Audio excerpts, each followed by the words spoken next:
आपण पाहत आहात बीबी महाराष्ट्र न्यूज, खबरबात महाराष्ट्राची।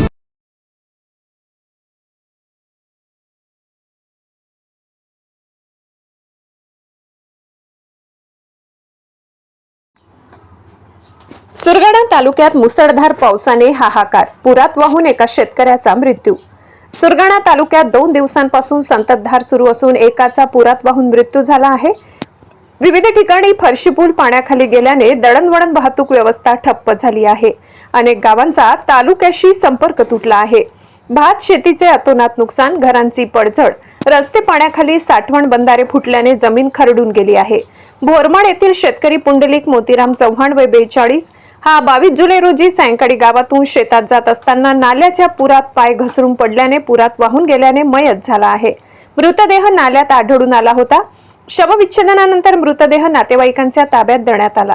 लाडगाव येथील गोविंद सोनू चौधरी, म्हैसमाड येथील खंडू माले यांच्या घराची भिंत कोसळून नुकसान झाले। गायधरपाडा हतगड येथील राजू मोतीराम पवार यांच्या घरावरील पत्रे वादळामुळे फुटून नुकसान झाले।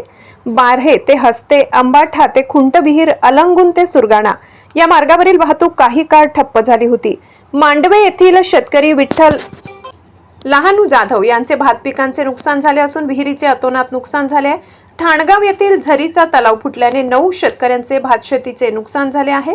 यामध्ये सुभाष महाले, गुलाब महाले, नारायण महाले, जयराम महाले आदींचा समावेश आहे। आंबोडे येथील सुभाष अमृता महाले, धर्मू गोविंद ठाकरे, गोविंद चंदर घांगडे यांचे भात शेतीचे अतोनात नुकसान झाले।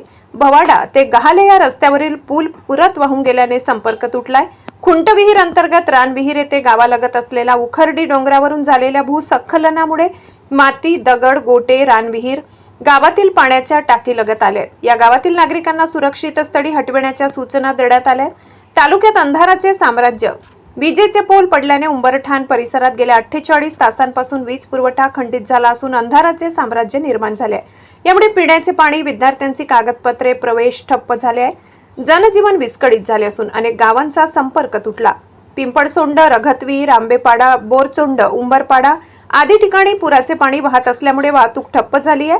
नदीवर पूल नसल्यामुळे तालुक्याशी संपर्क तुटलाय। कामाशिवाय घराबाहेर पडू नये अशा सूचना नैसर्गिक आपत्ती व्यवस्थापनातर्फे देण्यात आल्या। बीबी न्यूज महाराष्ट्रासाठी चंद्रकांत जोशी।